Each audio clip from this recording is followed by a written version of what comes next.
The crack of a pistol shot echoed through the silent streets of Socorro, New Mexico Territory, 1875. As Violet Zimmerman ducked behind an overturned wagon, her heart pounding against her ribs like a wild Mustang. The auction flyer in her trembling hands bore her family's name, their ranch, their livelihood, all to be sold to the highest bidder by sundown. The death of her father 3 months prior had left her with nothing but debts, and a town eager to see the once prosperous Zimmerman land parceled out to the vultures who'd been circling since before his grave had settled. "Get on out here, girl." Sheriff Dempsey's voice boomed across the dusty town square. "You can't stop what's coming. The auction's legal as they come."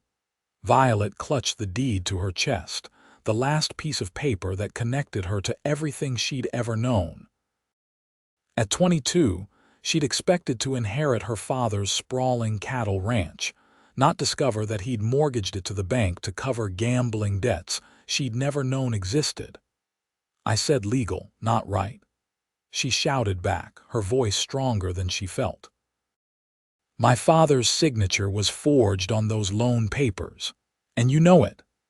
Laughter erupted from the gathering crowd of townspeople and land speculators who had flocked to Socorro for the auction. They'd been whispering behind her back for weeks poor Violet Zimmerman, too stubborn to accept her fate, too naive to understand business, too female to run a ranch alone. "Miss Zimmerman," Judge Holloway's condescending voice drifted across the square, "the territorial court has ruled. The bank has every right to collect its debts. Step aside and allow progress to continue." Progress. That's what they called it when they stole a woman's birthright. From the edge of the crowd, a tall figure on horseback watched the scene unfold. Flynn Thornton had only been in Socorro for 3 days, just long enough to water his horses, restock supplies, and hear about the auction that had the whole town buzzing. The stranger adjusted his worn black Stetson, sharp eyes taking in the standoff between the young woman and what appeared to be the entire town. "This auction's a farce," Violet shouted, emerging from behind the wagon, her auburn hair escaping its pins in the hot New Mexico wind. "These men conspired with the bank. They knew my father would never sell." "Your father's dead, girl," someone jeered. "Time you accepted it and moved on like a proper lady." The crowd's mockery grew louder as Violet stood her ground, chin high despite the tears threatening to spill. Flynn could see the way her hands trembled, but her spine remained straight as a fence post. $500 for the whole spread," a voice called out, triggering a wave of laughter. $400 and I'll throw in a husband to boot," another man shouted, generating more cruel amusement. Flynn had seen enough. He nudged his stallion forward, parting the crowd like Moses at the Red Sea.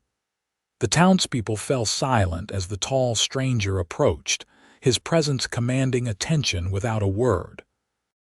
Flynn dismounted with the fluid grace of a man who'd spent more of his life in the saddle than out of it. "This how Socorro treats its own?" he asked, his voice quiet but carrying across the now hushed square. Sheriff Dempsey puffed up his chest. "This ain't your business, stranger. Move along." Flynn ignored him, walking directly to where Violet stood, studying her face flushed with anger, eyes bright with unshed tears but unwavering. "Madam," he said with a slight tip of his hat, "seems to me a lady deserving respect is getting none today." Violet regarded him warily. "With all due respect, sir, I don't need another man telling me what I deserve." A smile touched the corner of Flynn's mouth. "Fair enough." He turned to face the crowd, stepping slightly in front of Violet in a gesture that wasn't lost on the onlookers. "Gentlemen," Flynn addressed the assembly, though his tone suggested he found the term generous, "I'm curious about an auction where the owner objects to the sale." "The bank owns it now," Judge Holloway interjected, fingering his watch chain nervously. Miss Zimmerman's father left significant debts. Debts based on forged documents, Violet insisted. Flynn nodded thoughtfully. I see. And has anyone investigated these allegations of forgery? An uncomfortable silence fell over the crowd. Thought not, Flynn continued. In my experience, rushing to sell a property without proper investigation often suggests someone's afraid of what might be found. The banker, a portly man named Hargrove, pushed to the front. Now see here. The territorial court has ruled based on evidence you provided, Flynn cut him off. I wonder what a federal marshal might find if he examined those loan papers closely. Or the judge's financial records. Judge Holloway's face paled visibly. Flynn stepped closer to Violet, lowering his voice. They're gathering to mock your sale because they're afraid of you. They know what you could become given half a chance. And what's that? Violet whispered, unable to look away from the intensity in his gaze. A woman who proves them all wrong. Flynn turned back to the crowd. They'll bow when you smile, Miss Zimmerman. Mark my words. Because success is the sweetest revenge.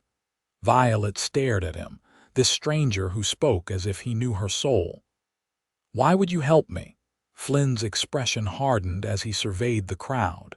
Because I've seen what happens when good people stand by while injustice wears a legal mask. With deliberate movements, Flynn reached into his vest and pulled out a leather pouch. I'd like to examine those loan documents before any auction proceeds. As a potential buyer, I have that right. And who exactly are you to make demands?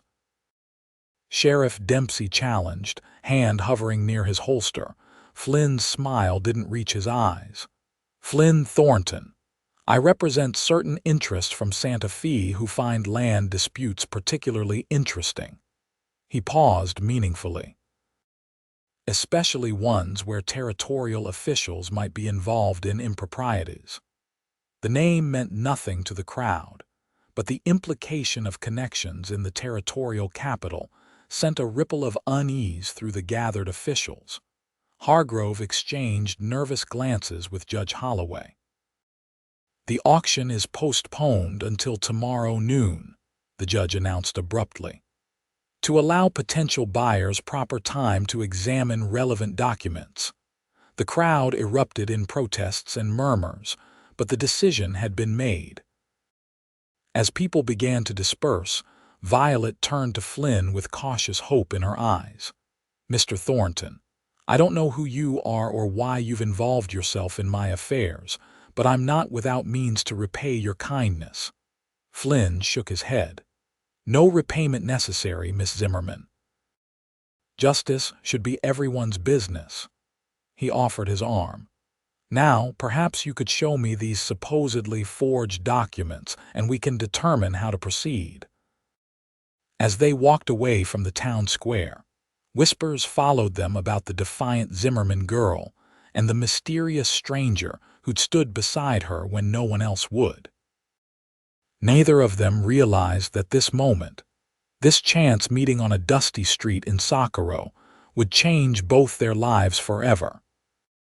The battle for Violet's ranch had only just begun, and Flynn Thornton was about to discover that helping this fiery, determined woman might cost him more than he'd bargained for. It might cost him his heart.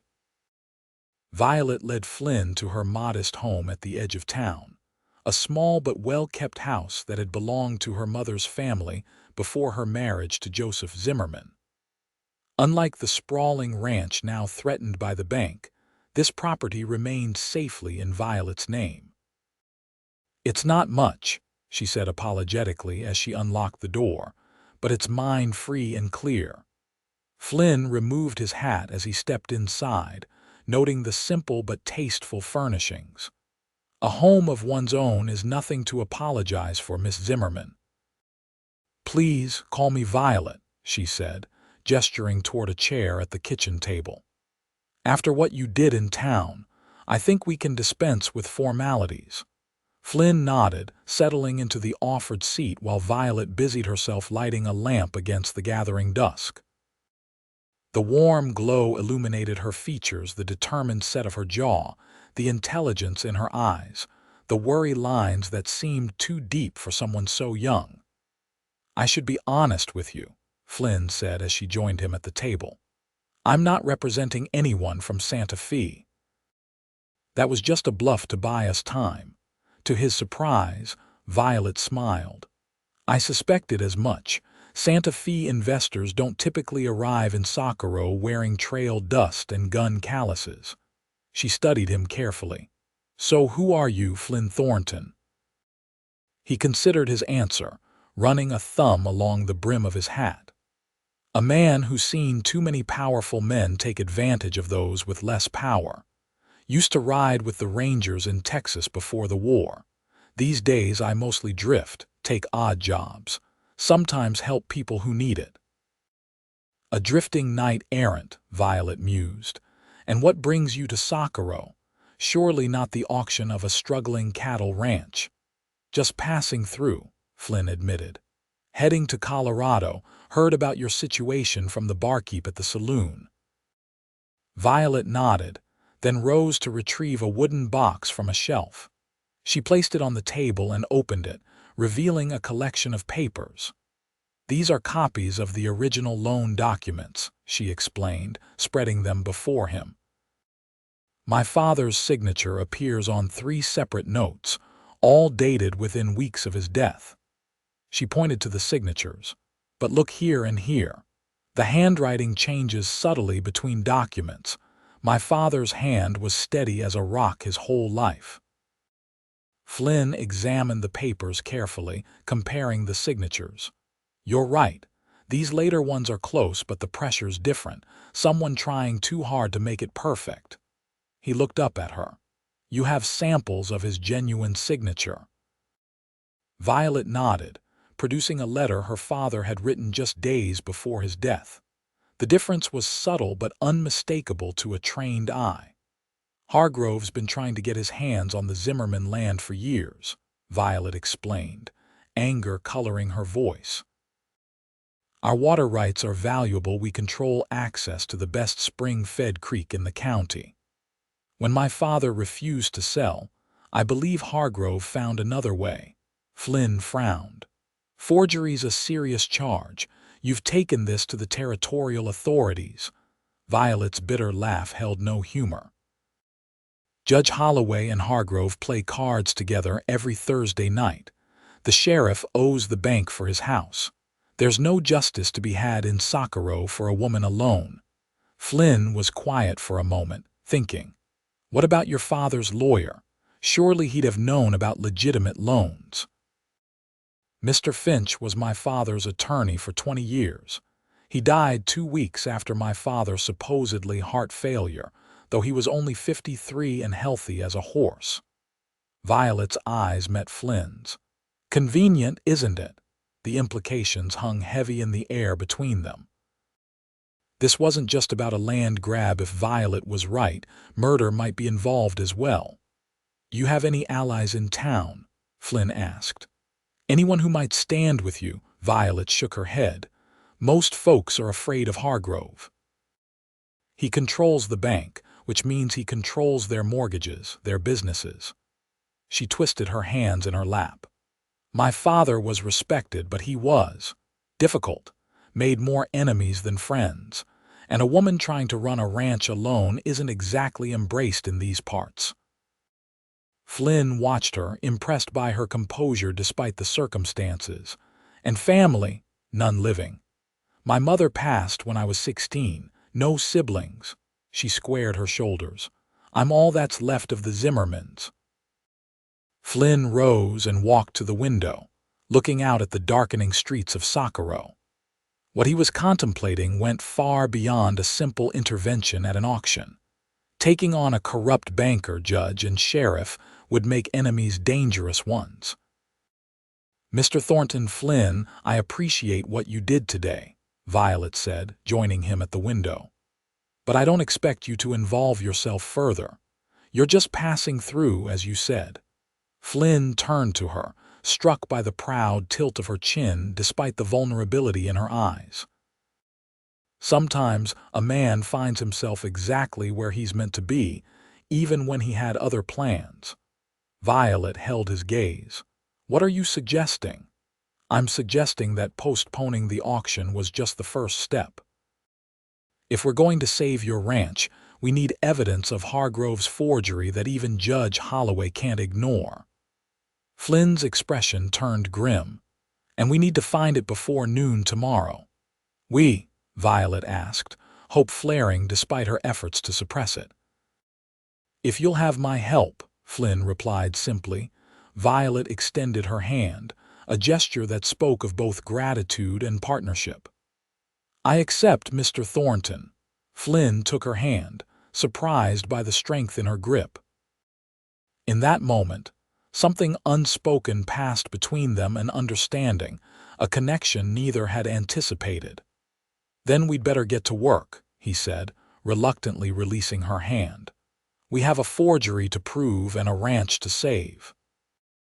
Outside the window, the lights of Socorro twinkled in the gathering darkness, unaware that the balance of power in their small town was about to shift.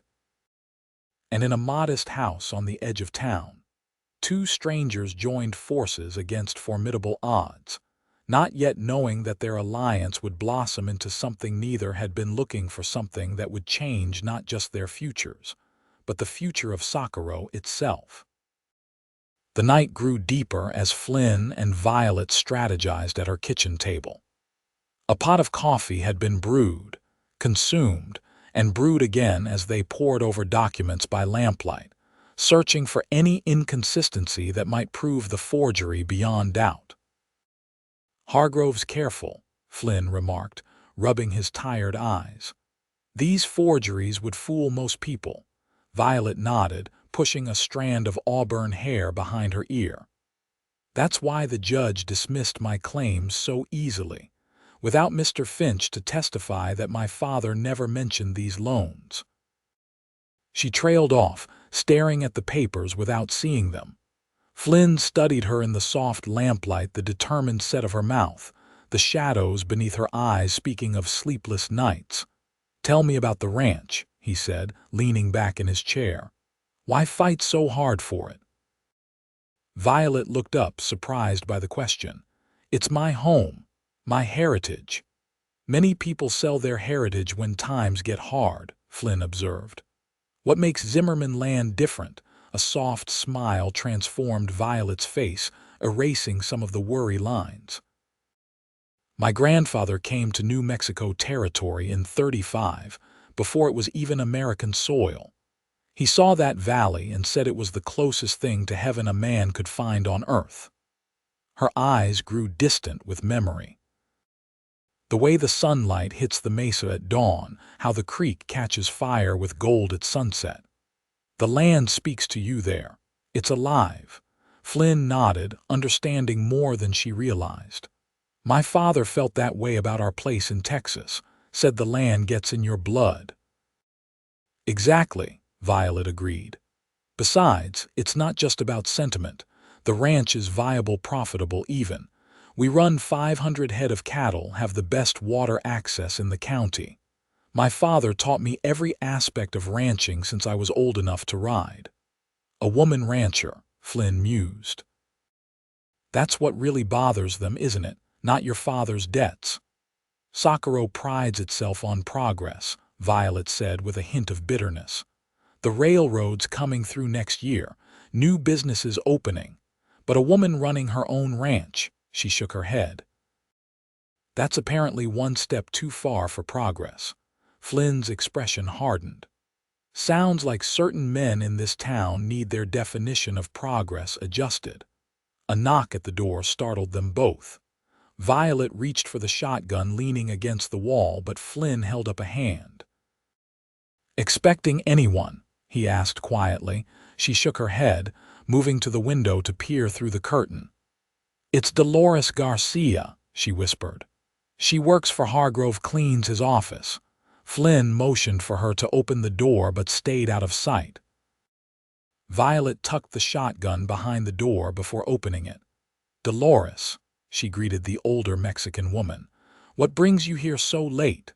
Dolores glanced nervously over her shoulder before speaking in a hushed voice.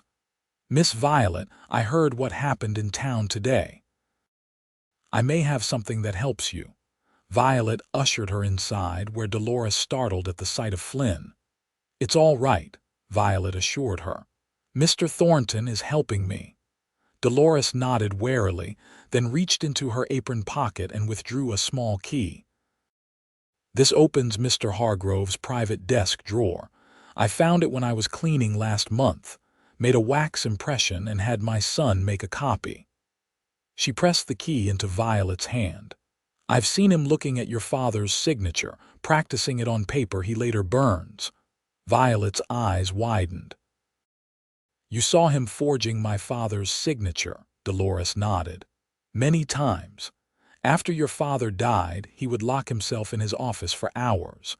Once, I entered to clean and saw papers with your father's name written over and over." Her expression turned grave. "He fired my husband from the bank last year after 30 years of service. No pension, nothing. Said he was too old, too Mexican. We lost everything." Flynn stepped forward. "Mrs. Garcia, would you testify to what you saw?" Fear crossed her weathered face. "I cannot, my family. We would be ruined." "I understand," Flynn said gently. "But this key, it could help us find the evidence we need." Dolores nodded. "The bank will be empty tonight. Hargrove and the others will be at the saloon celebrating. They think the auction is still certain." She turned to Violet. "My husband worked there for 30 years. He knows how to disable the back door alarm." Violet exchanged a look with Flynn. Breaking into the bank was a serious crime, one that could land them both in territorial prison if caught. "It's a risk," Flynn said, reading her thoughts. "A big one." Violet clutched the key. "What choice do I have? By noon tomorrow, everything my family built will be sold to the highest bidder." Dolores touched Violet's arm. "My Carlos will help you. Meet him behind the bank at midnight." With that, she slipped out the door as quietly as she had come. When she was gone, Flynn turned to Violet. "Breaking into the bank, I know," she interrupted. "It's dangerous, illegal. You don't have to come. This isn't your fight." Flynn's expression softened. "I made it my fight when I stepped into that town square." He checked his pocket watch. "We have 2 hours until midnight. Time enough to prepare." As they gathered what they would need for their midnight mission, Flynn found himself watching Violet, her efficient movements, her quiet determination. Here was a woman willing to risk everything to fight for what was hers. In his years of drifting, he'd seen few people, men or women, with such courage. "Why did you really intervene today?" Violet asked suddenly, catching him watching her. "The truth." Flynn considered the question. "I've seen what happens when good people are crushed by those with power and money. Seen too many families lose everything while men like Hargrove grow fat on their misfortune."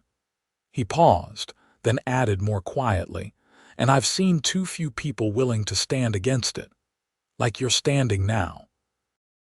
"I usually don't stay in one place long enough to stand for anything," Flynn admitted. "Just happened to be in the right place at the right time." Violet studied him, as if trying to see beyond his casual dismissal. "Well, I'm grateful for your timing, Mr. Thornton." As midnight approached, they prepared to leave. Flynn checked his revolver while Violet changed into dark clothes, practical for their nighttime mission. "Ready?" he asked when she emerged. Violet nodded, a mixture of fear and resolve in her eyes. "As ready as I'll ever be to break into a bank." Flynn offered her a reassuring smile. "Just remember what's at stake." "I haven't forgotten," she replied softly. "Not for a moment." Together they slipped out into the night, making their way through the shadows toward the bank, and toward evidence they hoped would save everything Violet held dear. Neither spoke of the danger or the consequences of failure. There was no need. Both understood the risks they were taking, and both had decided the cause was worth it. As they moved through the sleeping town, Flynn found himself hoping that come dawn, the people of Socorro would indeed see Violet Zimmerman smile, the smile of a woman who had fought against all odds and won. Socorro slumbered beneath a canopy of stars as Flynn and Violet made their way through back alleys toward the bank. The two-story brick building stood imposingly on the corner of the main street, its windows dark except for a single lamp burning in the front lobby where the night watchman dozed. Carlos Garcia waited in the shadows behind the bank, his weathered face tense with anxiety. He nodded curtly as they approached. "Miss Zimmerman," he whispered, "are you certain about this? If we're caught, then I'll have lost everything anyway," Violet replied firmly. "Did you disable the alarm?" Carlos nodded, producing a small metal tool from his pocket. 30 years I worked there. I know every lock and every trick Hargrove installed." He gestured toward the back door. "The watchman is old Jenkins. He sleeps after midnight, but he wakes easily." "We must be silent." Flynn squeezed Violet's shoulder. "You can still turn back." She shook her head. "No, we do this together." Carlos worked quickly on the lock while Flynn kept watch. Within minutes, the door swung open silently on well-oiled hinges. Carlos pointed upstairs. "Hargrove's office is at the top of the stairs, first door on the right. The watchman stays in the front lobby. I will keep watch here." Flynn and Violet slipped inside, their footsteps muffled by the thick carpet that lined the bank's corridor. The interior was eerily quiet, smelling of polished wood and money. They crept up the stairs, avoiding the third step that Carlos had warned creaked loudly. Hargrove's office was locked, but Dolores's key slid into place perfectly. The door opened with a soft click and they were inside. "The desk," Violet whispered, pointing to the massive oak piece dominating the room. Flynn nodded, moving toward it while Violet closed the door behind them. He lit a small candle, careful to shield its light from the window. The desk had multiple drawers, most unlocked and containing routine bank business. But the bottom right drawer resisted when Flynn tried it. "This must be it," he murmured, inserting Dolores's key. The drawer slid open, revealing a leather portfolio. Flynn lifted it out carefully and placed it on the desk's surface. Inside were several documents, including what appeared to be practice sheets covered with attempts at Joseph Zimmerman's signature. "Look at this," Violet whispered, her voice tight with emotion as she held up one page. "He was practicing my father's signature even before he died." The date in the corner was unmistakable, 2 weeks before Joseph Zimmerman's passing. Flynn's jaw tightened.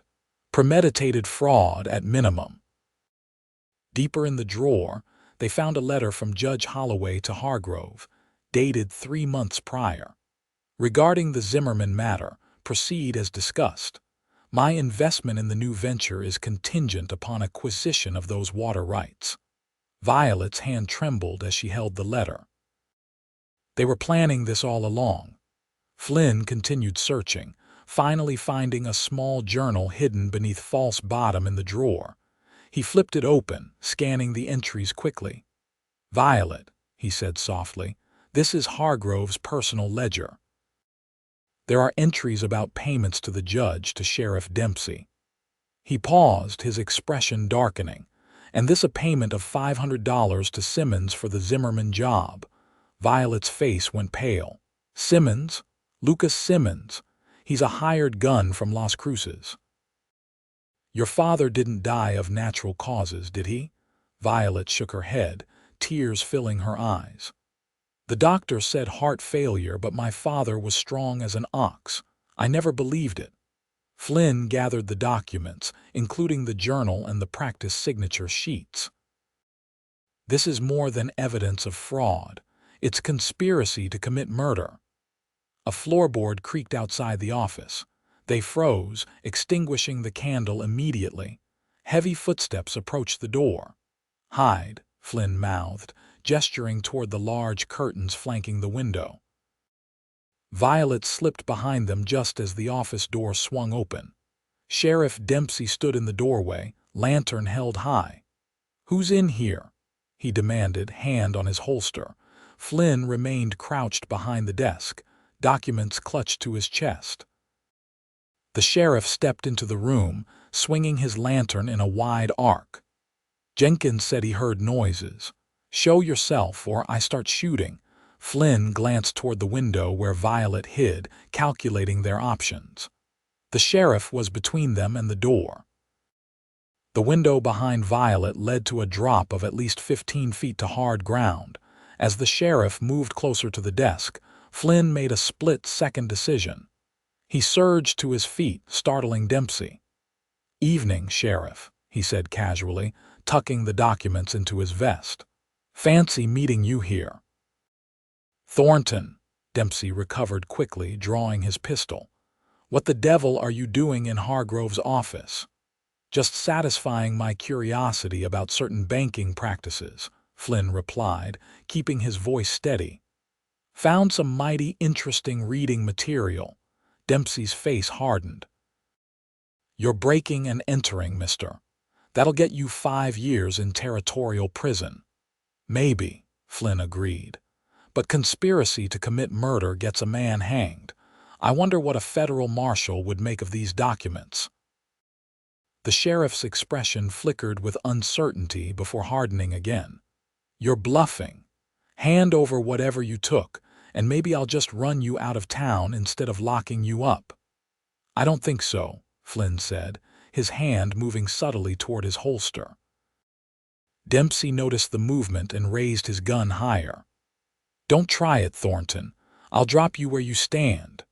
From behind the curtain, Violet watched in horror as the standoff unfolded. Flynn was deliberately drawing attention to himself, keeping the sheriff's focus away from the window where she hid. She had to do something. With a deep breath, she slipped out from behind the curtain and grabbed a heavy brass paperweight from Hargrove's desk.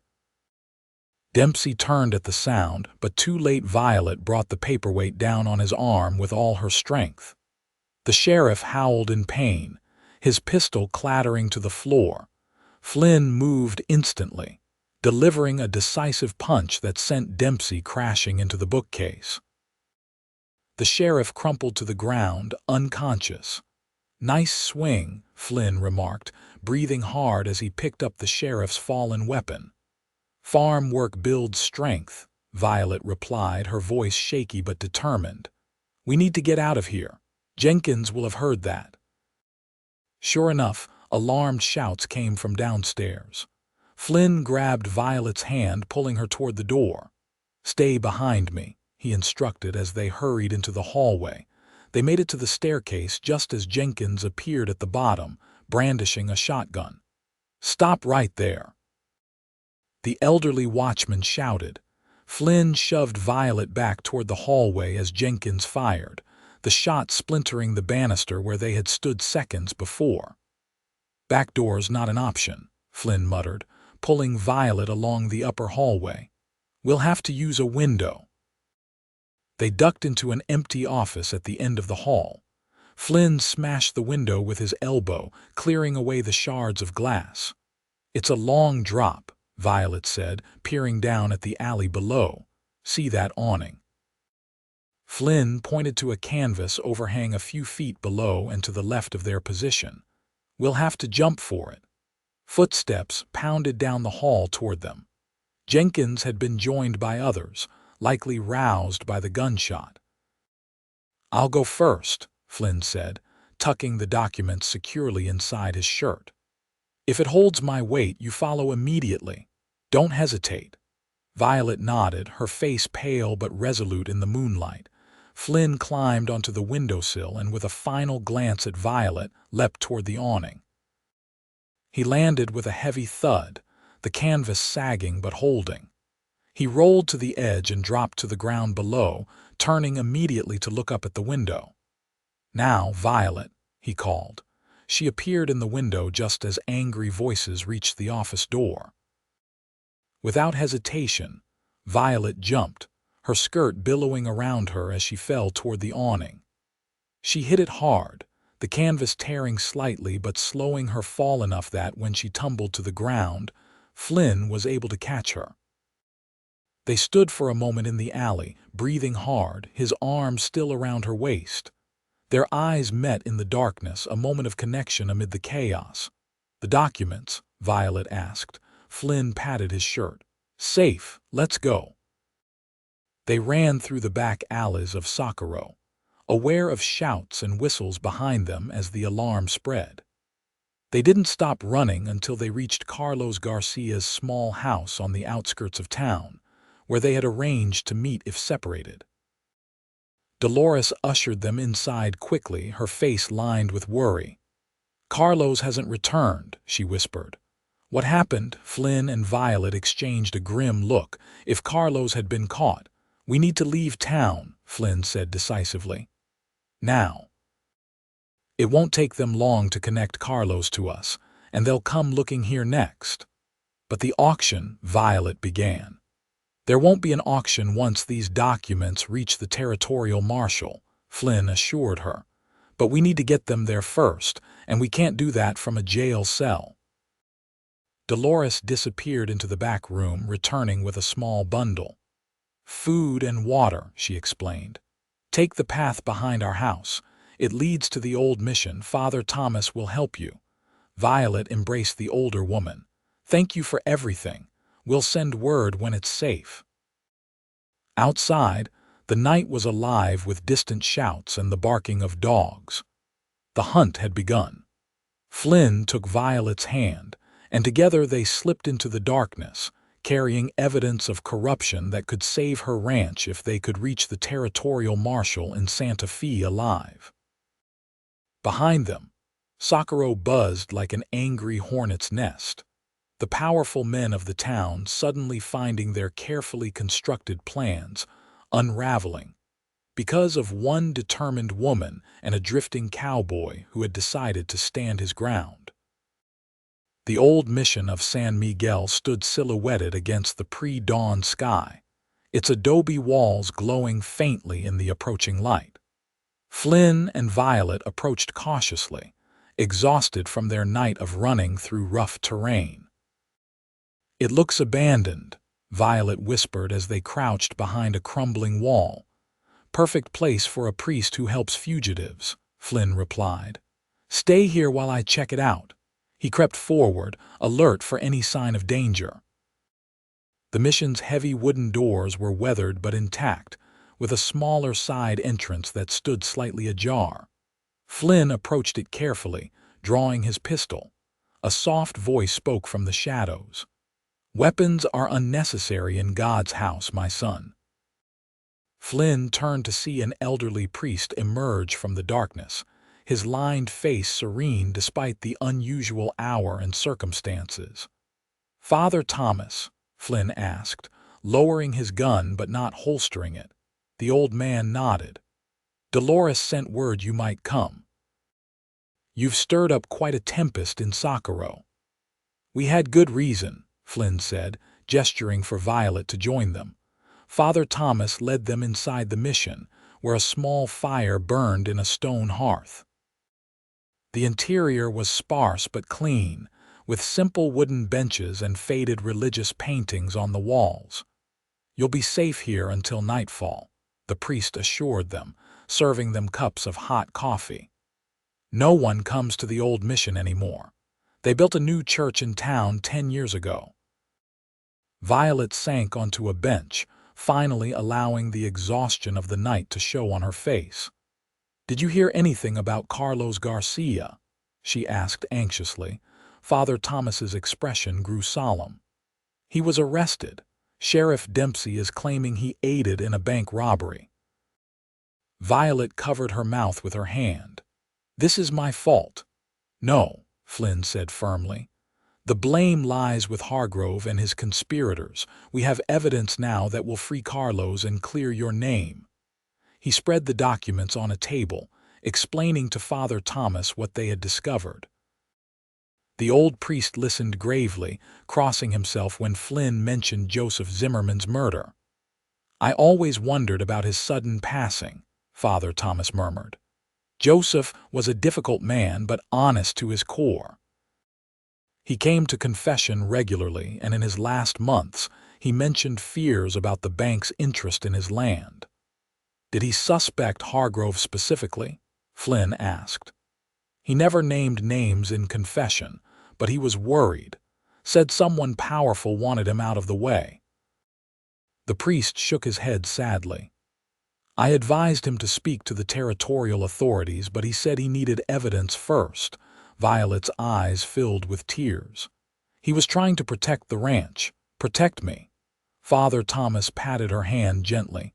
"Your father loved you very much, child. He was proud of the woman you've become." As morning light filtered through the mission's high windows, Flynn and Violet took turns keeping watch while the other rested. Father Thomas brought them food and fresh water, assuring them he had sent a trusted messenger to fetch his nephew, who owned a wagon and could transport them to Santa Fe. "The territorial marshal is a good man," Father Thomas told them. "Incorruptible. If you can get these documents to him, justice will be done." Flynn watched Violet as she finally succumbed to exhaustion, sleeping fitfully on a pallet the priest had prepared. Even in sleep, her face held the determination that had first caught his attention in Socorro's town square. In just 24 hours, this woman had upended his solitary existence, drawing him into her fight with a pull he couldn't and didn't want to resist. Father Thomas noticed his gaze and smiled knowingly. "She's quite remarkable, isn't she?" Flynn nodded. "Never met anyone like her." "God places people in our paths for a reason, my son," the old priest said softly. "Sometimes the journey we think we're on is not the one we're meant to complete." Flynn thought about the job waiting for him in Colorado, the life of drifting he'd grown accustomed to since the war. For the first time in years, that life seemed hollow compared to the purpose he'd found in helping Violet fight for her inheritance. "I'm not staying," he said, more to himself than the priest. "Once this is over, once her ranch is secure." Father Thomas merely smiled, the wisdom of decades in his eyes. "We shall see what God intends." Around midday, a commotion outside brought Flynn instantly alert. He woke Violet and reached for his gun. "Easy," Father Thomas cautioned, peering through a narrow window. "It's my nephew, Pablo." The young Mexican man who entered was in his 20s, with a serious expression that lightened when he saw his uncle. "There are riders searching all the roads to Santa Fe," Pablo reported after embraces were exchanged. "Sheriff Dempsey has deputized a dozen men. They're saying a drifter and the Zimmerman woman robbed the bank and assaulted the sheriff." Flynn cursed under his breath. "They're trying to discredit the evidence before we can use it." "We need to reach the marshal," Violet said, her voice steadying with renewed determination. "How far to Santa Fe?" 3 days by normal roads," Pablo answered. "But I know paths through the mountains. 2 days if we push hard." Father Thomas nodded. "Pablo will take you in his wagon. You'll leave at dusk when there's enough light to travel but enough darkness to hide your passage." As they prepared to depart, gathering supplies and planning their route, Flynn pulled the old priest aside. "If we don't make it to Santa Fe," he said quietly, "if something happens, nothing will happen," Father Thomas interrupted firmly. "But if you're concerned, write down what you've discovered. I'll ensure it reaches the proper authorities." Flynn nodded gratefully, taking paper and pen from the priest. As he wrote, detailing everything they'd learned about Hargrove's conspiracy, he felt Violet's presence beside him. "If something goes wrong," she said softly, "I want you to know how grateful I am. You could have ridden on, but you stayed. You risked everything for a stranger." Flynn looked up from his writing, struck by the emotion in her eyes. "You're not a stranger anymore, Violet." Something unspoken passed between them, a current of feeling neither was ready to name. Violet touched his hand briefly, then moved away to help Pablo load the wagon, leaving Flynn with the warmth of her touch and the certainty that whatever happened in the days ahead, his life had changed irrevocably since riding into Socorro. As dusk fell, they said their goodbyes to Father Thomas, who blessed them for their journey. The old mission receded into the gathering darkness as Pablo's wagon took them toward the mountain paths, and the promise of justice in Santa Fe if they could evade those who would stop them at any cost. The wagon jostled over rocky terrain as Pablo guided his team of horses through a narrow mountain pass. Dawn was breaking on their second day of travel, painting the eastern sky in hues of pink and gold that gradually illuminated the rugged landscape around them. Flynn sat beside Pablo on the driver's bench, scanning the horizon constantly for any sign of pursuit. Violet dozed fitfully in the back of the wagon, wrapped in blankets against the early morning chill. "We'll reach the Rio Grande crossing by midday," Pablo said, keeping his voice low to avoid waking Violet. "From there, it's half a day to Santa Fe if the roads are clear." Flynn nodded, rubbing his stubbled jaw. "Any chance Dempsey's men know these trails?" Pablo shook his head. "These are old paths. My grandfather showed them to my father, who showed them to me. The Spanish used them before the Americans came." He flashed a brief smile. "Some secrets we keep to ourselves." The wagon crested a rise, revealing a breathtaking vista of mountains and valleys stretching toward the distant river. Flynn felt a momentary peace despite their precarious situation. The land here had a raw beauty that spoke to something deep within him. "It's magnificent," Violet's voice came from behind them. She had awakened and moved to lean between the two men, her face soft with wonder as she took in the view. "My grandfather used to say God spent extra time creating New Mexico," Pablo remarked. "Made the mountains higher, the skies bigger, the sunsets more colorful." "I can believe it," Violet said, her eyes scanning the landscape with appreciation. "Even in trouble, it's impossible not to be moved by such beauty." Flynn glanced at her, struck by the morning light in her hair, the way her eyes reflected the vast blue sky. She caught him looking and held his gaze, a small smile playing at the corners of her mouth. The moment was shattered by the distant report of a rifle. The bullet struck the wagon's side with a splintering crack. "Down!" Flynn shouted, pulling Violet roughly to the floor of the wagon as Pablo whipped the horses into a gallop. More shots followed, kicking up dust around them as the wagon careened down the rocky trail. Flynn peered cautiously over the side, spotting 3 riders pursuing them from a ridge to the south. "Dempsey's men," he growled, drawing his pistol. "They must have guessed we'd head for Santa Fe." "How did they find us?" Violet asked, her face pale but composed as she crouched beside him. "Doesn't matter now," Flynn replied, firing back at their pursuers. "Pablo, can you outrun them?" The young Mexican's face was grim as he handled the reins with expert precision, guiding the straining horses down the treacherous path. "Not on this terrain. But I know a place we can defend, an old trading post about 2 miles ahead." Flynn nodded. "Get us there." The wagon thundered down the mountain trail, the pursuers gaining ground steadily. Flynn continued to return fire, forcing the riders to keep their distance, but he knew their advantage was temporary. His ammunition wouldn't last forever. "There," Pablo called, pointing ahead to a cluster of adobe buildings nestled against a rocky outcropping. "The old trading post." The abandoned structures came into view, a main building with smaller outbuildings around it, all constructed of thick adobe that had withstood decades of harsh weather. Pablo drove the wagon directly into the central courtyard, bringing the exhausted horses to a halt. "Get inside," Flynn ordered, helping Violet from the wagon while keeping his eyes on the trail behind them. "Take the documents.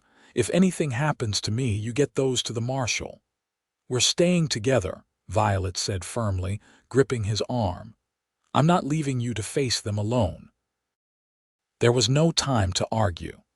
The sound of approaching hoofbeats grew louder as they hurried into the main building, Pablo leading the way with a rifle he'd retrieved from beneath the wagon seat. The interior was cool and dim, dust covering the remnants of the trading post's former life: a counter, shelves, a pot-bellied stove. Windows offered views in all directions, though many of the glass panes had long since shattered. "They're coming," Pablo warned, taking position at a window facing the approach. Flynn moved to another window, checking his ammunition. 6 bullets in his revolver, plus the sheriff's gun he'd taken with another 4 shots. Not much against 3 determined men. "Violet, find something to barricade the door," he instructed, his mind racing through their limited options. She moved quickly, dragging a heavy wooden table toward the entrance. Pablo helped her position it against the door just as the riders came into view, dismounting at the edge of the courtyard. "Thornton," a voice called out. "We know you're in there. Come out with the Zimmerman woman and the documents you stole." Flynn recognized the voice: not Sheriff Dempsey, but his deputy, a brutal man named Wilkes who was rumored to have killed several Mexican farmers during a land dispute the previous year. "We're not looking for trouble, Wilkes," Flynn called back. "Just let us pass to Santa Fe and no one gets hurt." Harsh laughter answered him. "You're already in trouble, Thornton. Bank robbery, assaulting an officer of the law, harboring a fugitive. That's enough to hang you 3 times over." "We didn't rob any bank," Violet shouted. "We found evidence of fraud and murder." "Evidence that will hang Hargrove and your corrupt sheriff." "That's not how the story's being told in Socorro," another voice responded. "Everyone knows how the Zimmerman girl and her drifter lover tried to steal the bank's money when they couldn't stop the auction legally." Flynn exchanged a grim look with Violet. "They're rewriting history already," he murmured. "All the more reason to get those documents to Santa Fe." A shot shattered one of the remaining window panes, sending glass fragments flying. Pablo ducked, then returned fire, forcing the deputies to scatter for cover. "They're spreading out," Flynn warned, "trying to surround us." The standoff continued for nearly an hour, occasional shots exchanged, demands for surrender met with refusals. The sun climbed higher in the sky, turning the adobe building into an oven. "We're running out of time," Flynn said, wiping sweat from his brow. "If we wait until dark, they might bring reinforcements. Or we could negotiate," Violet suggested, her mind working rapidly. "Offer to surrender one of the documents in exchange for safe passage." Flynn shook his head. "They don't want negotiations. They want those papers destroyed and us silenced." A sudden crash from the rear of the building startled them. One of the deputies had broken through a back window and was climbing inside. Flynn pivoted, firing twice. The man fell back with a cry of pain. "We can't hold them off forever," Pablo said grimly, checking his dwindling ammunition. Flynn looked at Violet, her face streaked with dust and sweat but her eyes still burning with determination. In that moment, he made a decision. "Pablo, can you get the wagon ready while we cover you?" he asked. The young man nodded. "What are you thinking?" "A diversion," Flynn explained quickly. "I'll draw their fire while you two make a run for Santa Fe with the documents." "No," Violet said immediately. "We stay together. Violet, those papers are the only chance to save your ranch, to get justice for your father, to free Carlos Garcia. They have to reach the marshal." "And they will," she insisted, "with all 3 of us delivering them." Flynn was about to argue when the sound of fresh hoofbeats caught their attention. Pablo peered cautiously through a window. "More riders," he reported, his voice tense. "At least 6, coming fast from the east." Flynn's heart sank. Reinforcements for Wilkes. But as the dust cloud approached, Pablo's expression changed to one of disbelief. "It's not deputies," he said. He broke off, staring in astonishment. The new arrivals thundered into the courtyard, a group of riders led by a man in a formal black suit. Behind him rode 4 uniformed men and, incredibly, Father Thomas, perched uncomfortably on a mule. "Marshal Davis," Wilkes's shocked voice carried clearly. "What are you doing here?" The man in the black suit dismounted calmly. "I might ask you the same question, Deputy Wilkes. Last I checked, your jurisdiction ended at the Socorro County line." His voice was measured but carried unmistakable authority. "And firing on civilians without provocation seems outside your duties regardless of location." Flynn, Violet, and Pablo watched in amazement as the territorial marshal and his men quickly disarmed Wilkes and his companions. "Father Thomas," Violet called out in disbelief. The old priest waved cheerfully as he dismounted with considerably less grace than the marshal. "I thought it prudent to send more than just a message to Santa Fe," he explained as they emerged cautiously from the trading post. "My second messenger carried copies of your written statement directly to Marshal Davis." The marshal approached them, his weathered face serious but his eyes kind. "Father Thomas has shared some disturbing allegations about banking practices in Socorro," he said. "I'd be interested in seeing any evidence you might have gathered." Flynn and Violet exchanged a look of stunned relief before Violet retrieved the documents from inside her coat. "It's all here, Marshal," she said, handing him the papers with hands that trembled slightly. "Evidence of forgery, conspiracy, and, we believe, the murder of my father, Joseph Zimmerman." Marshal Davis examined the documents carefully while his deputies secured the prisoners. His expression grew increasingly grave as he read Hargrove's personal ledger and the incriminating letter from Judge Holloway. "This is more than enough for me to initiate a full investigation," he confirmed finally. "You've taken a considerable risk bringing this forward, Miss Zimmerman." "A necessary one," she replied firmly. The marshal nodded, tucking the documents into his coat. "We'll return to Santa Fe immediately. I'll need formal statements from all of you, and then I'll dispatch riders to Socorro with warrants for Hargrove, Judge Holloway, and Sheriff Dempsey." As the marshal's men prepared for the return journey, Father Thomas approached Violet and Flynn. "It seems God had a hand in your journey after all," the old priest said with a smile. "Though perhaps next time you might consider a less dramatic approach to justice." Violet laughed, the sound bright with relief and exhaustion. "Next time, I hope justice won't need to be pursued at all." Flynn watched her, realizing with sudden clarity that the prospect of next time no longer filled him with the familiar urge to move on. For the first time in years, he was contemplating a future that included staying in one place specifically, wherever Violet Zimmerman happened to be. As they mounted up to ride to Santa Fe under the marshal's protection, Flynn found himself wondering what would happen once this was over. Would Violet want him to stay? Did he even know how to put down roots after so many years of drifting? The only certainty was that something had changed inside him since that moment in Socorro's town square, something he wasn't ready to name but couldn't deny.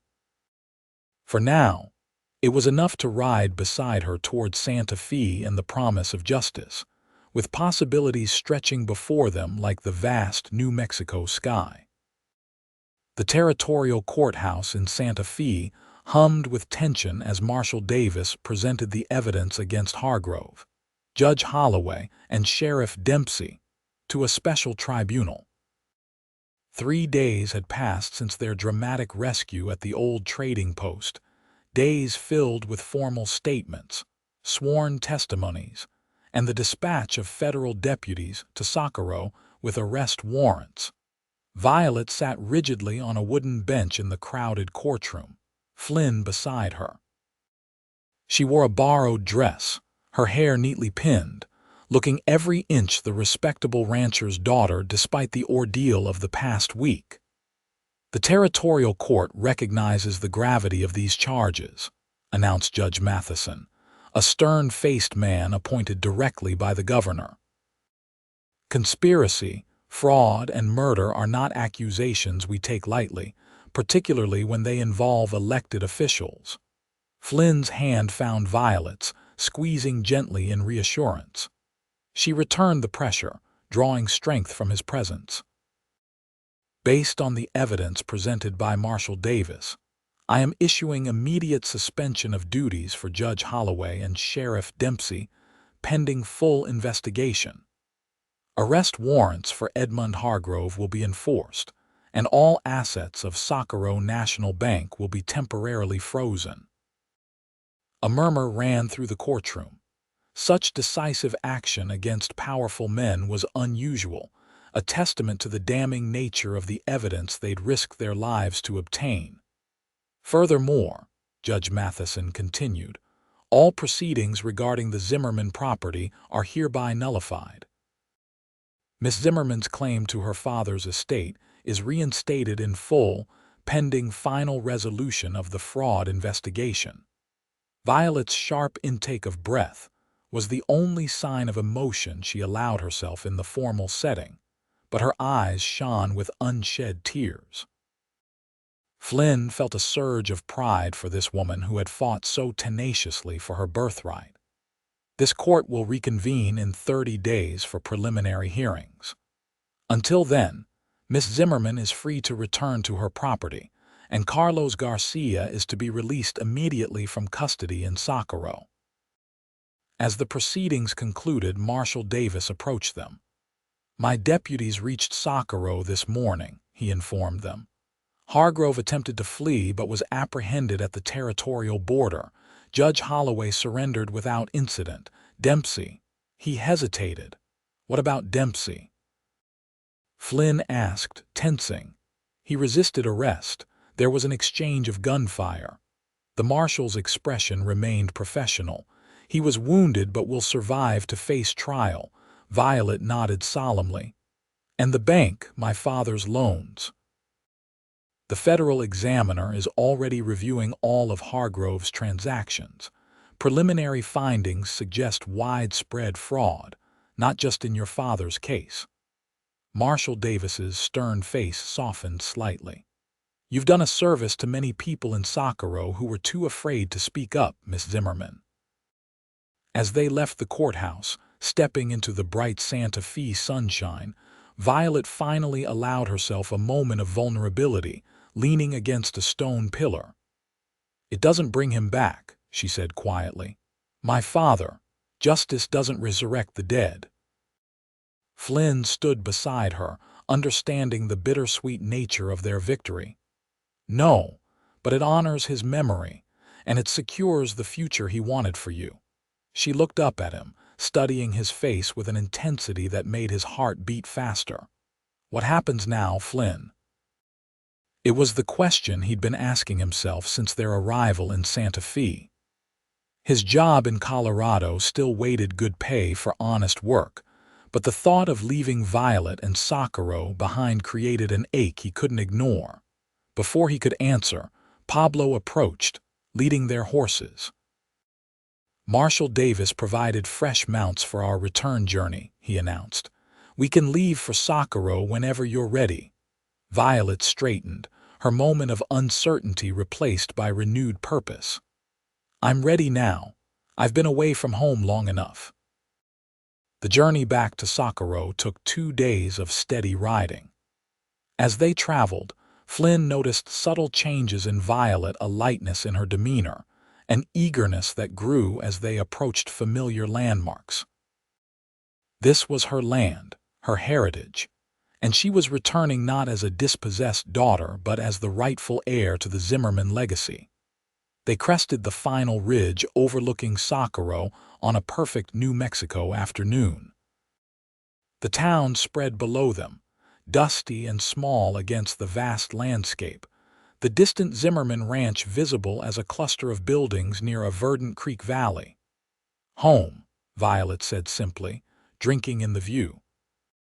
Flynn felt a pang of something he rarely experienced, envy for someone who belonged so completely to a place. His own rootless existence suddenly seemed empty by comparison. "Will you stay for a while?" Violet asked, as if reading his thoughts. Her tone was carefully casual, but Flynn caught the underlying question. "I should see this through," he replied, equally careful. "Make sure Hargrove and his conspirators face justice. That could take months." Violet nodded, not quite meeting his eyes. "Of course. You're welcome at the ranch for as long as you wish." They rode into Socorro as the sun began its descent toward the western mountains. Word of their approach had somehow preceded them, and the streets were unusually busy for late afternoon. People paused in their activities, watching their progress with expressions ranging from curiosity to embarrassment to outright hostility. "Not exactly a hero's welcome," Flynn remarked dryly. "They'll adjust," Violet replied. "Socorro has always been resistant to change." As they passed the bank, now closed with official notices posted on its doors, a small group of people stepped into the street. Flynn tensed, his hand moving instinctively toward his pistol, but Violet touched his arm. "Wait," she said softly. Dolores and Carlos Garcia stood at the front of the group, Carlos's arm in a sling but otherwise appearing unharmed. Behind them were several townspeople Flynn recognized from their brief time in Socorro: the blacksmith, the general store owner, the school teacher. "Miss Zimmerman," Carlos called as they approached. "We heard what happened in Santa Fe. We wanted to be the first to welcome you home properly." Violet dismounted, embracing Dolores and nodding warmly to the others. "I'm grateful for the welcome, but I wouldn't be here without Mr. Thornton's help. Or yours, Carlos. I understand you were injured during your arrest." Carlos shrugged his good shoulder. "A small price for justice. My father worked 30 years for that bank, only to be discarded like trash when his hands began to tremble. Now Hargrove will learn what it means to lose everything." The small group accompanied them through town, their presence a buffer against the stares and whispers of other townspeople. By the time they reached the edge of town, heading toward the Zimmerman ranch, Flynn realized something important was happening. Violet was reclaiming not just her property but her place in the community. "You're witnessing the beginning of a new Socorro," Carlos told Flynn as they rode. "For too long, men like Hargrove and Holloway ruled through fear and favoritism. Miss Zimmerman's stand has given others courage." Flynn glanced at Violet riding ahead of them, her back straight, her face turned toward home. "She's a remarkable woman." Carlos smiled knowingly. "And you are a man who notices such things. Will you be staying in Socorro, Mr. Thornton?" "I haven't decided," Flynn admitted. "Some decisions make themselves if we listen carefully enough," Carlos replied cryptically. The Zimmerman ranch appeared much as Flynn had imagined from Violet's descriptions, a sprawling main house of adobe and timber, surrounded by outbuildings, corrals, and bunkhouses. The setting sun bathed everything in golden light, the nearby creek gleaming like a ribbon of fire. As they approached, figures emerged from the main house: ranch hands who had remained loyal despite the uncertainty of the past months. Their weathered faces broke into smiles at the sight of Violet returning. "Miss Violet." A gray-haired man in worn denim strode forward. "We heard the news from town. The boys and I kept everything running best we could, waiting for you to come back." "Thank you, Hank," Violet said, dismounting and embracing the old foreman. "I knew I could count on you." "Your father would be proud," Hank said gruffly, blinking rapidly. Real proud. Violet introduced Flynn and explained everything that had happened in Santa Fe. As darkness fell, lamps were lit in the main house, and Violet invited everyone to stay for a celebration dinner. The ranch cook, an elderly Mexican woman named Consuela, immediately set about preparing a feast, assisted by Dolores and several ranch wives. Flynn found himself on the broad porch as night descended, watching stars appear in the vast New Mexico sky. Inside, voices and laughter spilled from the warmly lit windows, the sounds of homecoming and relief. "It's something, isn't it?" Violet's voice came from behind him. She joined him at the porch railing, her face softened by lamplight. "That feeling when something you thought was lost forever returns to you." Flynn nodded, unable to take his eyes from her face. "I'm happy for you, Violet, truly." She studied him for a moment. "But you're still planning to leave?" It wasn't a question, but Flynn answered anyway. "I've never stayed anywhere long, not since the war. It's easier that way." "Easier," Violet repeated. "But is it better?" The question hung between them, unanswerable. Inside, someone began playing a guitar, a simple melody that drifted out into the night. "Dance with me," Violet said suddenly, holding out her hand. Flynn hesitated only briefly before taking it. "I'm not much of a dancer." "Neither am I," she admitted with a small laugh. "Father insisted I learn, but I was always too busy with ranch work to practice." They moved together on the moonlit porch, finding a rhythm that matched the distant guitar. Flynn's hand rested lightly on her waist, hers on his shoulder, their free hands clasped. It was simple, almost chaste, yet Flynn felt an intimacy in the moment that transcended physical closeness. "When I saw you in the town square that day," he said quietly, "standing against the whole town, I'd never seen such courage." Violet's eyes met his in the darkness. "When you stepped forward, when you spoke those words that they'd bow when I smiled, it was the first time I believed I might actually win. You would have found a way, with or without me." She shook her head. "Perhaps, but I'm glad it was with you, Flynn Thornton." The music inside changed to a slower melody. Their movements slowed to match it, until they were barely moving at all, just holding each other in the New Mexico night. "What if you didn't leave?" Violet asked, her voice barely above a whisper. "What if you stayed in Socorro, at the ranch?" Flynn's heart hammered against his ribs. "Violet, I'm not asking out of gratitude," she interrupted, her eyes fierce in the moonlight, "or obligation. I'm asking because in the middle of the worst week of my life, I found something unexpected, someone unexpected." Flynn cupped her face gently with one hand. "I've been running so long, I'm not sure I remember how to stay still." "Then we'll figure it out together," she said simply. When their lips finally met, it felt like the culmination of a journey that had begun the moment he'd seen her standing defiant in Socorro's town square. The kiss was gentle at first, tentative, then deepening with a certainty that surprised them both. Inside the house, the celebration continued, but on the moonlit porch, Flynn Thornton and Violet Zimmerman had begun a different kind of homecoming, one neither had expected, but both had somehow been searching for all along.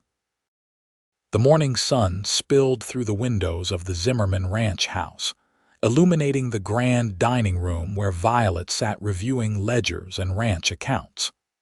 2 weeks had passed since their return from Santa Fe, weeks filled with the work of reclaiming and rebuilding her father's legacy. Flynn entered carrying a mug of coffee which he placed beside her. "You've been at those books since sunrise," he observed, pulling up a chair. "What's the verdict?" Violet sighed, pushing a stray lock of hair behind her ear. "Better than I feared, worse than I hoped. The herd's healthy, though smaller than it should be. Hargrove's interference cost us last season's expansion. We'll need to be careful with expenses until next year's drive." Flynn nodded, studying the neat columns of figures. In the 2 weeks since their return, he'd immersed himself in learning the operations of the ranch, riding the boundaries with Hank, helping repair neglected fences, and even joining the hands for a small cattle drive to move the herd to better grazing land. To his surprise, he'd found satisfaction in the work, not just the physical labor, but the sense of purpose, of contributing to something lasting. Each evening, he'd return to the main house where Violet waited, and they'd share the day's triumphs and challenges over dinner, building something neither had named but both treasured. "The men appreciate you riding with them," Violet said, closing the ledger. "Hank says you're a natural horseman." Flynn smiled. High praise from a man who probably rode before he walked. "The highest," she agreed, reaching across the table to take his hand. "Flynn, we need to talk about what happens next," he nodded, knowing this conversation had been coming. The territorial court would reconvene in 2 weeks for preliminary hearings in the case against Hargrove, Holloway, and Dempsey. Flynn would need to testify, as would Violet. "I received a letter from Marshal Davis yesterday," she continued. "He believes the evidence is overwhelming. Hargrove has already attempted to negotiate leniency in exchange for testimony against the others." "Rats deserting a sinking ship," Flynn remarked. "Yes, but it means the trials will likely proceed quickly. By winter, this could all be over." She hesitated, then pressed on. "Which brings me to what I wanted to discuss." Flynn waited, his heart beating a little faster at the seriousness in her tone. "These past weeks, having you here." Violet began, then stopped, collecting her thoughts. "When I imagined saving the ranch, I always pictured myself running it alone, proving to everyone that a woman could succeed where they expected failure." "You've done that," Flynn said quietly. "No one in Socorro doubts you now." "Perhaps," she acknowledged, "but I've realized something important. Being strong doesn't mean being alone." Her eyes met his, vulnerable yet determined. "I don't want to run this ranch alone, Flynn. I want to run it with you as partners, as more than partners." Flynn felt a surge of emotion so powerful it momentarily robbed him of speech. This extraordinary woman who had fought so hard for her independence was offering to share it with him. "I know it's sudden," Violet continued when he didn't immediately respond.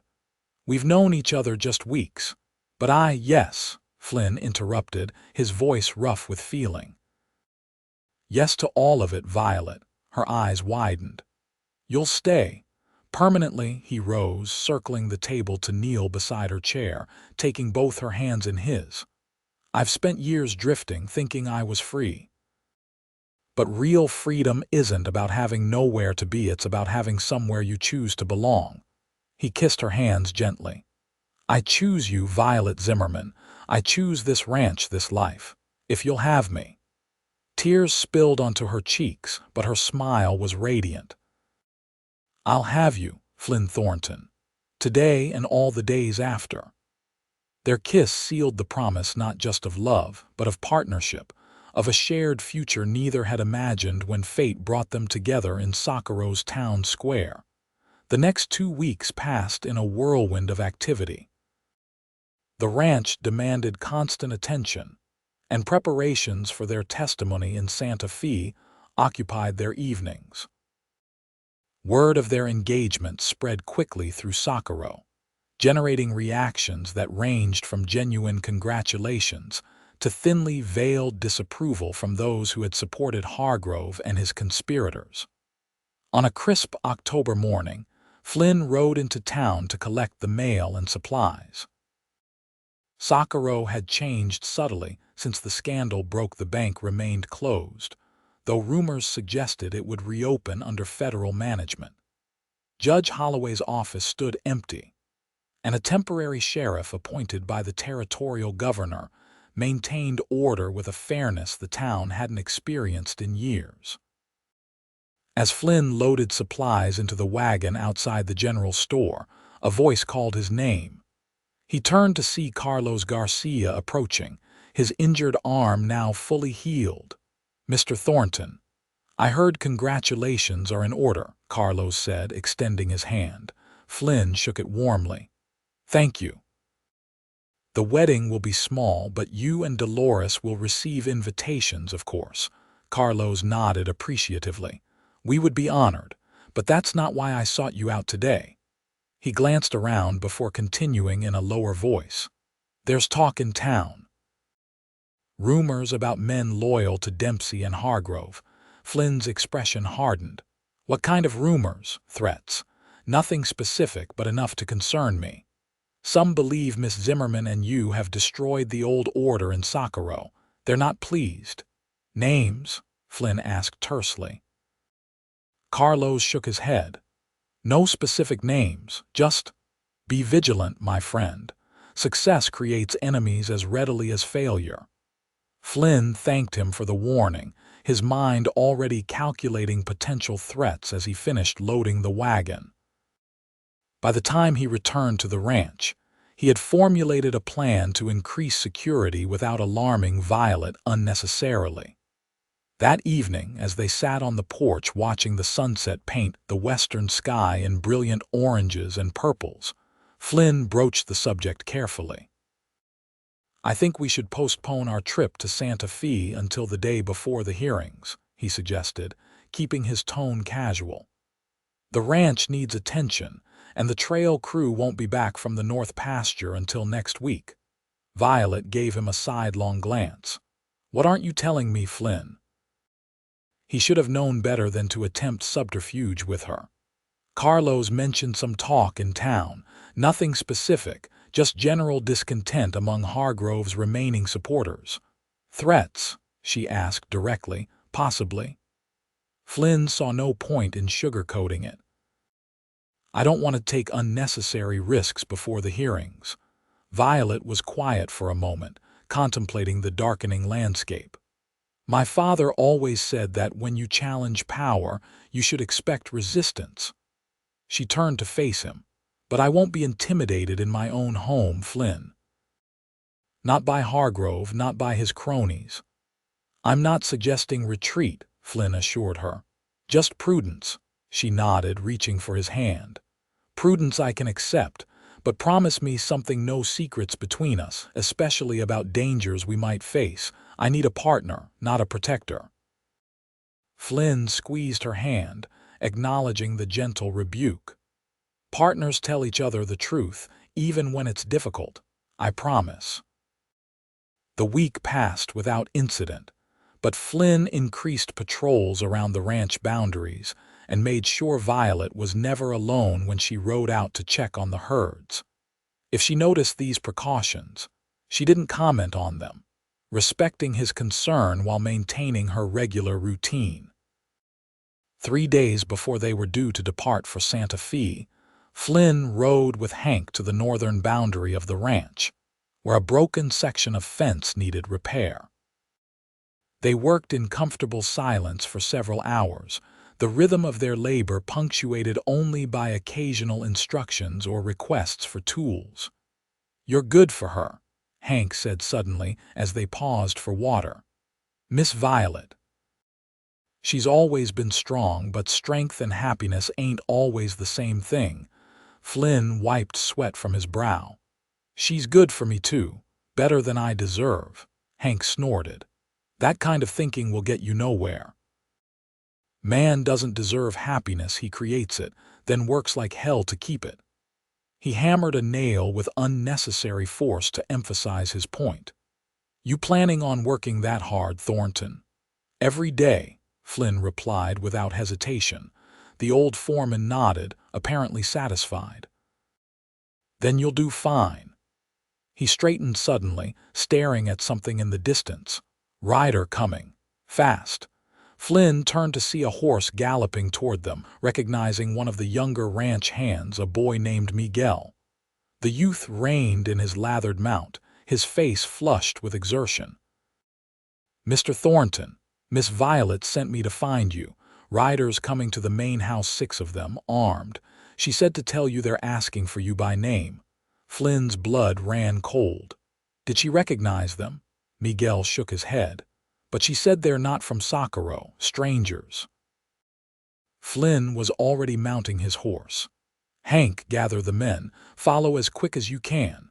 He turned to Miguel. "You stay with Hank, I'll ride ahead." Without waiting for a response, Flynn urged his horse into a gallop, riding hard toward the main house. His mind raced with possibilities, none of them good.